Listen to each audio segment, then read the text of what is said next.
I'm Dr. Christina Colclough, and I have for many years been running the union movements on a global scale, their future of work policies, including on AI and data governance. I have since left the union movement to work with a wider range of progressive organizations and unions across the world in their digital transformation.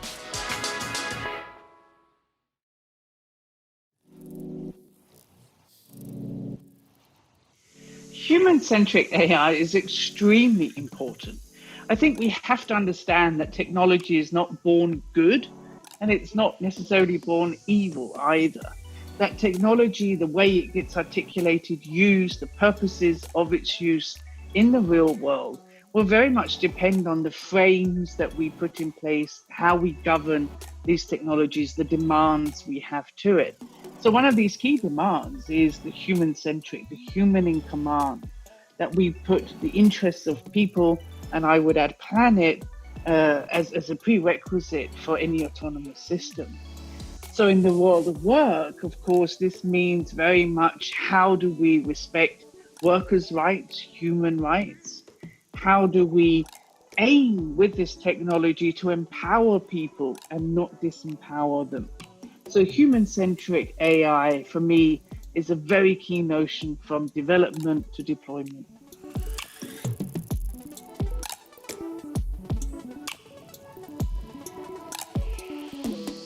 One of the key issues, one of the barriers, so to speak, that we have to overcome, and I'll come back to why I think that, maybe it's the wrong way of looking at it, but we have to try and introduce or enable trust in these systems. And the way that we can do that is by having demands to transparency, fairness, auditability, that humans don't feel that they are controlled by this algorithmic system, which knows more about me than I do, but I don't know what, and I don't know where, and I don't know who. So I think to get that trust, to actually be able to also put technology to good use, we have to have these stronger demands to transparency, auditability, accountability.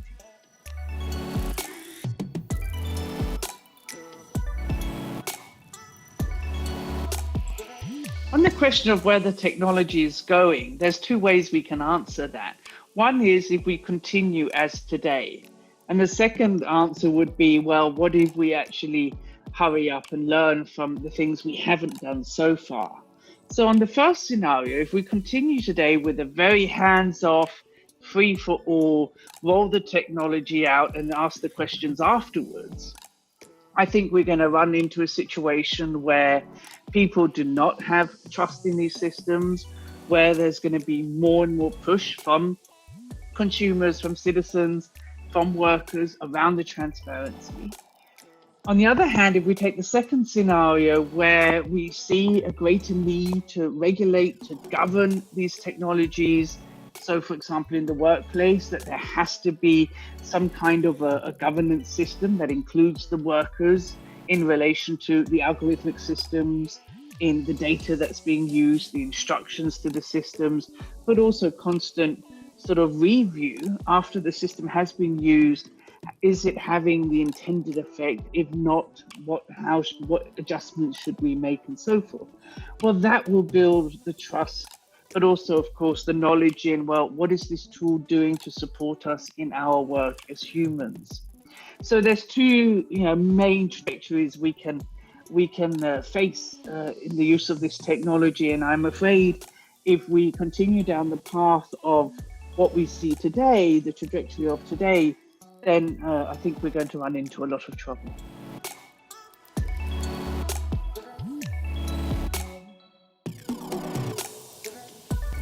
So the role of government and regulation should really be to look at the whole ecosystem here. So from an algorithmic system, AI is developed, to then it gets deployed, it maybe gets moderated, changed, sold onwards, and so forth. So we actually look at the supply chain or the value chain of a particular algorithmic system. And we have to set in with regulation and demands to these key areas. So, in a very simplistic way, you can imagine that The developers of algorithmic systems, they should be obliged to do an impact assessment, a risk assessment, but also along the lines of, who is this a risk for? Who is this system fair for? And therefore also who it's not fair for. But that should be logged, and you can imagine that log then follows the algorithmic system when it gets bought by a company or an organization who wants to use it, who then in turn are also obliged to log what were the intended purposes, what are the data sources, what are the trade-offs between fairness, transparency, and so forth. How was the system then, how did it perform? Were certain changes need to be made? Was the system reintroduced? And all of that logged. I think this is a very key demand. Also, so the authorities actually can check, are these systems in legal compliance? Are they in compliance with collective agreements, also with anti-discrimination law? So we're going to have to understand that these systems are extremely powerful. If we want to make them serve people and planet, we have to regulate, put some demands to what the systems are intended to do. Are they fulfilling that intended purpose? If not, what's being done about it, or should they be rejected?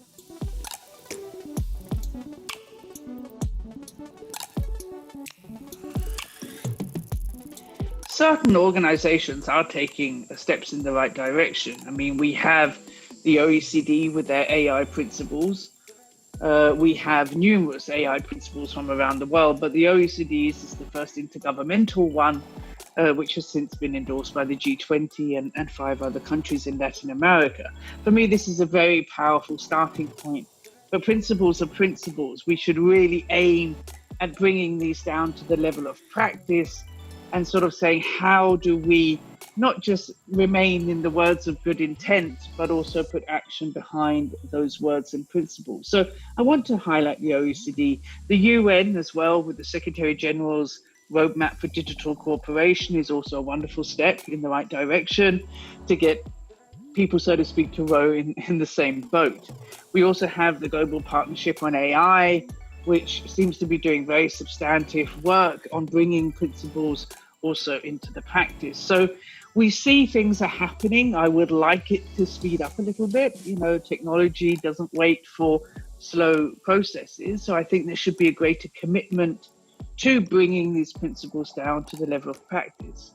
Now, several companies as well have their own principles of artificial intelligence, some of which I have seen, some of which I also think are pretty good. But I'm wary of bottom-up self-regulation approaches in the sense that how do we ensure that this also becomes mainstream? How do we ensure there's some kind of compliance enforcement mechanism around this? So here I really do call on our politicians to dare regulate in the best of their people's interest and start putting these demands to transparency, to the practical implementation onto the table.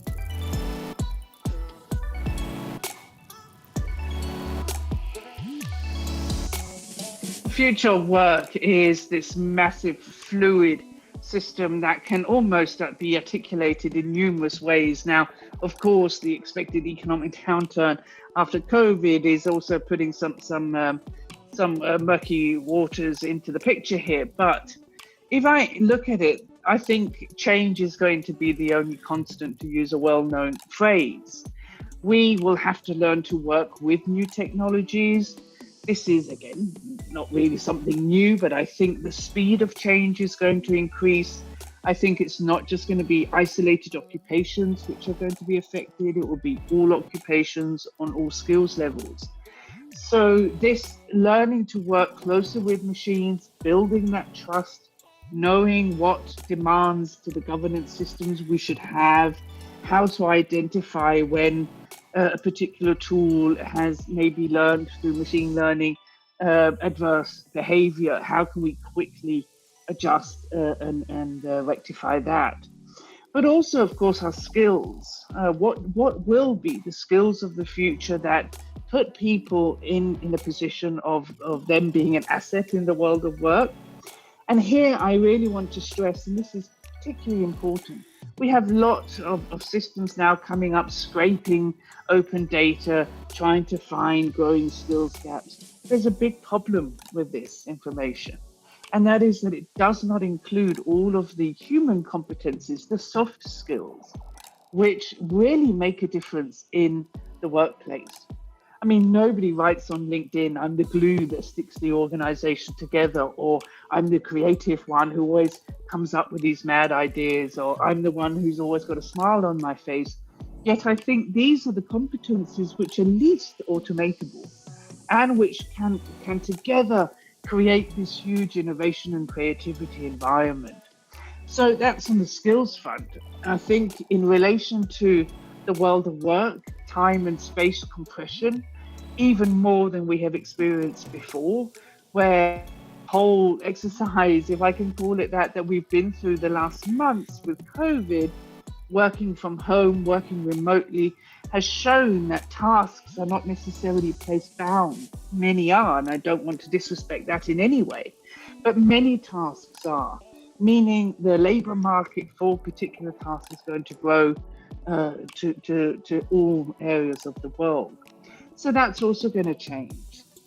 And then lastly, of course, we have this whole AI and data governance aspect. How do we maintain our human rights, but also what I call our right to be human? How do we avoid the commodification of people so they're not just seen as numerous data points and algorithmic inferences, but that the human of all of you, of who you are, with your beauties, your bad sides, your good sides, how do you remain relevant and wanted and prioritized in this very digitalized world? I also want to add, and I think I might have said the last point, but there is a particularly important point I want to add here, and that is we have to understand that inherent in all of these algorithms are also values, norms, but they're values and norms of the country, the state, the area where the developers are from, who has created these tools, or the company owners. When these tools then get used in totally different contexts, so when an American algorithm is applied in Kenya or in Estonia or in Germany, are we actually experiencing some form of digital colonialism? How do we, and this links back to the transparency aspect, how do we ensure that any algorithm is very explicit around the values, the norms on which it is founded, and also how can it be adapted to the cultures of the local environment where it will be used? Now, this is pertinent in hiring tools where you can say an ideal worker has these and these characteristics in one particular institutional context, but not necessarily in the other, where other values are far more important. So how do we make sure we don't end up in this sort of nightmarish sort of social norm, social credit system where we're all judged against algorithmic norms which have been defined in a very few contexts? So this is particularly important that we are aware of the risk of digital colonialism.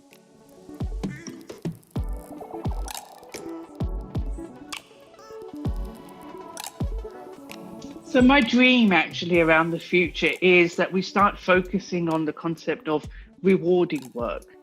How is work rewarding for me? What does it take in a job for me to feel rewarded?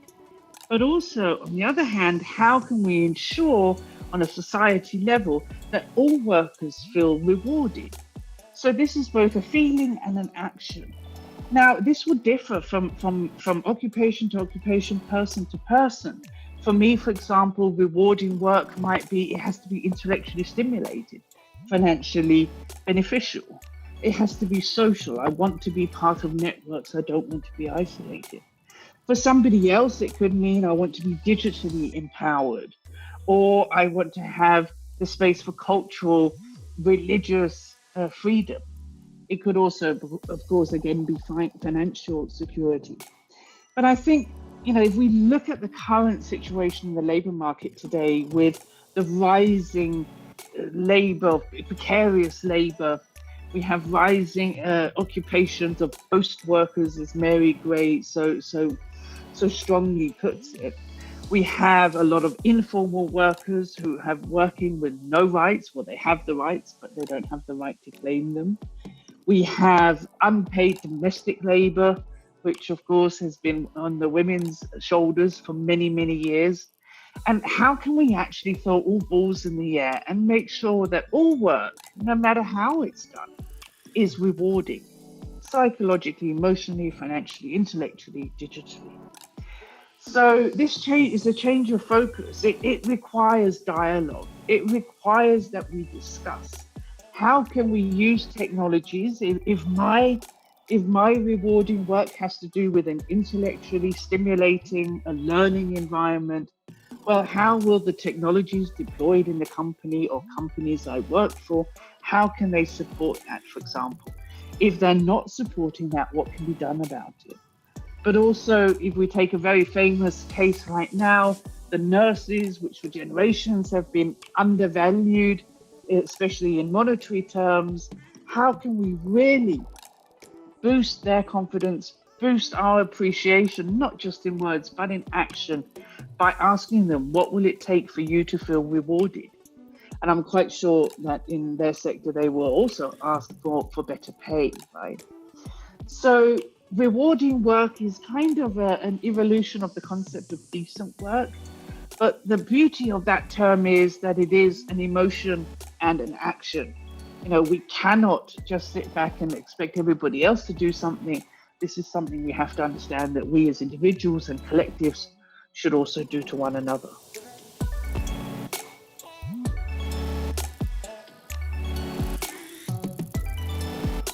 So we have we're walking into a world here of very fluid boundaries between what traditionally were quite sharp boundaries between your private life and your work life.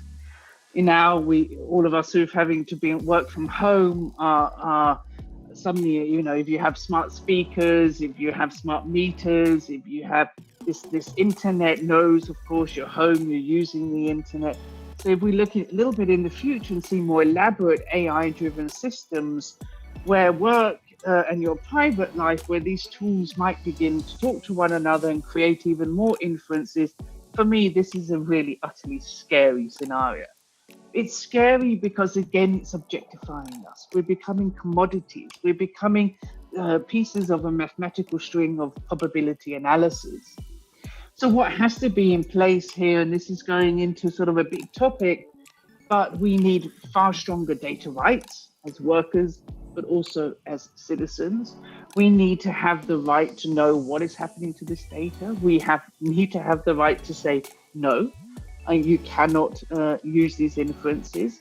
I think Professor Sandra Wachter from Oxford University, together with Bernd Mittelstadt, wrote an excellent article, which they call The Right to Reasonable Inferences, where they prove that in law, we actually have very little rights over these inferences, these profiles made on us, which, as Susanna Zuboff so very clearly says, we should forbid markets in human futures.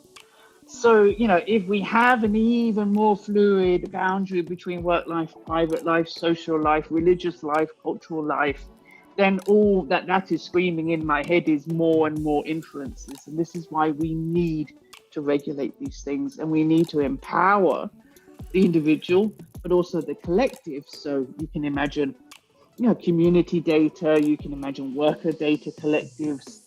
We really need to think here, not just for the individual, but for the collectives and their rights to know, to influence, to block all of this data streaming.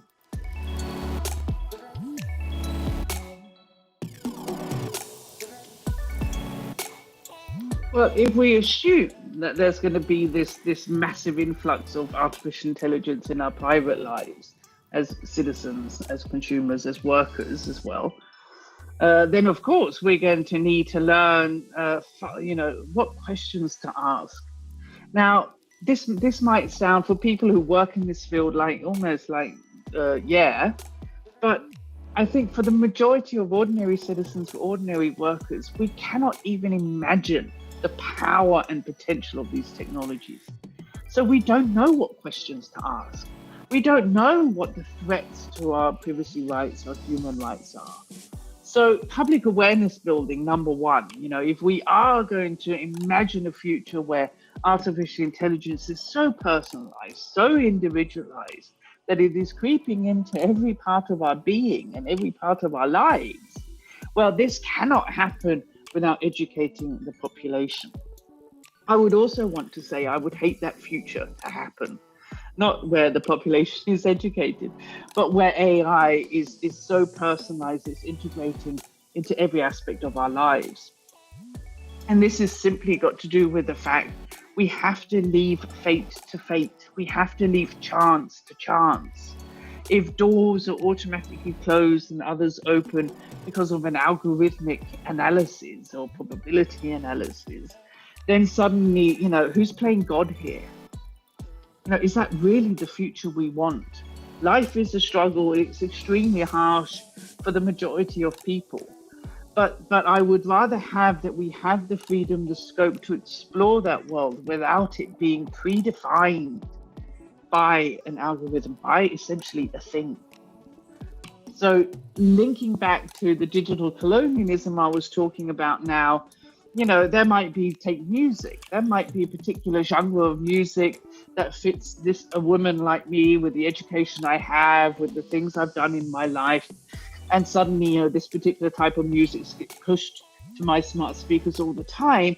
And I never get a chance to explore this beautiful African music that I might otherwise have been able to find and explore. So I never want to be in a situation where opaque algorithms are opening and closing doors in my life and essentially forming my life. Never.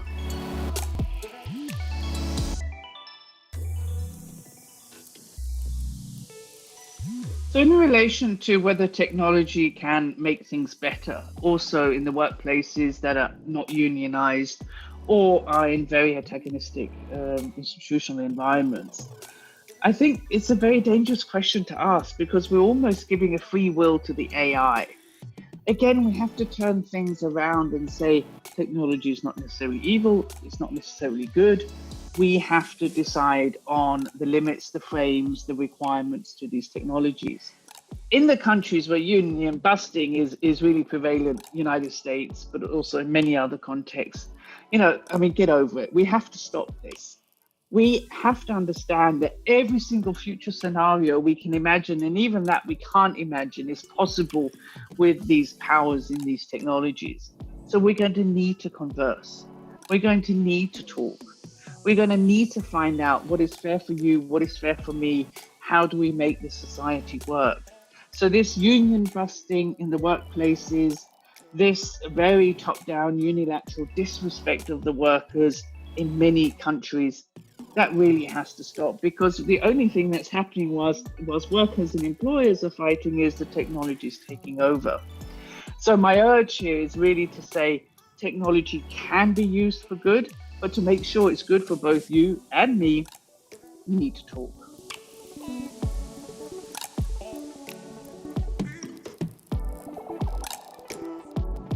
So on the role of developers, I would love to share a story.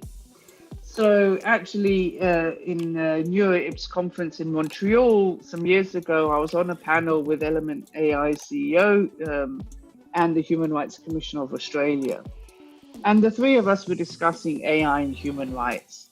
There's a lot of people in the room. And afterwards, we had lots of people who had more comments, more questions, and it was really great. Now, one of the people who came up to us, he was a young guy who worked for one of the big technology companies, who was a developer. And he had tears in his eyes. And he said, I have never thought about the link between what I'm doing at work and human rights. And I'm really touched. What can I do? He asked. So I took the floor and I said to him, so, did you go to university? And he said, yeah. And I said, well, all your mates, are they also computer scientists? He said, no, they're, and he mentioned various occupations and skills. So I said to him, listen, next time you're asked to code something or you think of a code, invite your friends round for a beer and do a 360 on this. Ask them from their perspectives, what could be the economic consequences, the social, the religious, the class difference, the political implications of this system, and really do a 360 analysis. And I said, do me a favor, if you do it, take a picture and send it to me. And he's done it 4 times now. And it's just been wonderful to see that he has been growing that awareness around, well, this is not just brilliant code. This code can have intended, but also some unintended consequences. And how can we be very transparent around that? How can we be explicit around the trade-offs we've had to make between the quality of the data and the generalizability of this algorithm and so forth? So for me, there's a very, very important link between the developers asking them, or actually requiring of them, to do this 360, to do the impact assessment, the risk assessments, the unintended, intended consequences and outcomes, and making sure that that reflection is sold together with the product, together with the algorithm, the tool. So that is very explicit. And I also want to say, why is this so important? Now, before the lockdown, as usual, I was on the road giving lots of speeches and gave a number of speeches where employers and unions were in the room. And in every single one of these, I asked the employers, and I said, it's going to be a harsh question, but do you understand the algorithmic systems you are putting in place in your workplaces? And after some 30 seconds of horrible silence, there was always somebody brave who took the floor and said no. One of them said, we're introducing a new algorithmic system every 4 months because either the competitors have this or we have some idea that this would be smart. We don't have time to ask those governance questions of these systems. And this I think is a very honest and very general or a perspective that could be generalized to many, many managers, that we need this log. We need to understand the values, the data, the biases, the discrimination, and so forth, which has formed this particular algorithmic tool. And then we can appropriate, ask questions, do new trade-offs, depending on the cultural context we are in. But everything has to be explicit and everything has to be logged.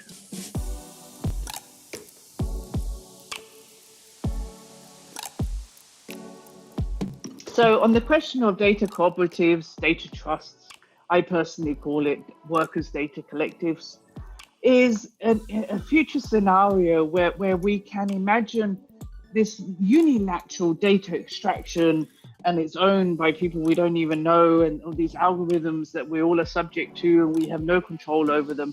We don't want that future scenario. We want one where the lessons, the information that can be extracted from collective data actually is a benefit for everybody, or for far more people than the current situation. So in relation to workers' data collectives, as I call them, we need firstly much stronger worker data rights. So they have a right to this data, the right to the inferences. They can then decide to pool this data into a collective. So if you imagine you have the traditional trade union, which is a democratic organization, well, you could have on the side to that, parallel to that, a worker data collective. Now, this worker data collective will be democratically governed, will have very clear instructions to what its purpose is. So what would be the purpose of me pooling my data into that data collective? Now, this could be, you can imagine, in the world of work, to strengthen and empower workers towards rewarding work, for example. So there would also be some very red lines. What cannot be done with the collective data? There will also be very clear provisions on who can access this data. In what way can they access it? Is it through differential privacy? Is it through other means that companies, governments can access the collective insights and learn from that, but without getting hold of the data itself? So, this whole idea about moving from the very individualized data rights that we have through various data protection regimes across the world into a more collective rights, and then the rights to pool that data. And so that, you could imagine you put your data in several collectives. One could be a worker one. Another one could be strengthen the local community one. A third one could be an environmental one. but that you have very clear overview of who is governing this data collective, under what instructions. We need new authorities out there to be able to check that the data trusts are doing as they have promised, but that we are empowering everybody to be able to, in a responsible way, gain the insights, the knowledge out of collective data sets. Now, this is a future which I think we really have to speed up and make happen. This very unilateral, this very few companies who have this collective knowledge right now is actually feeding into this objectification of humans. It's putting a lot of skewed power balance into the world, letting more and more companies have not only the economic power, but also the intellectual power, the knowledge power to control not only people, but also countries. So I think we really have to speed up this thought around the worker data collectives or data collectives, which I know many organizations are looking into.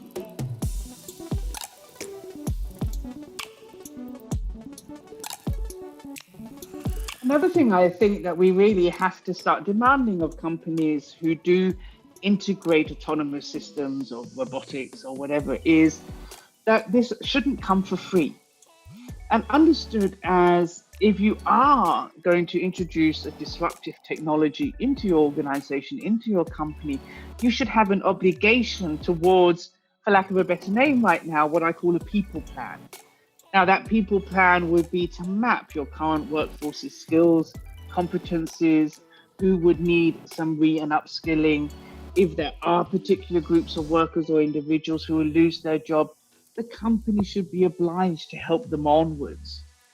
Now, this people plan, this obligation to take care of the workers that you have is so necessary, because at the minute it's free for all to bring in automated systems and just let people go. Now, on the aggregate level, if that happens, unemployment levels are going to skyrocket, our economies are going to fail.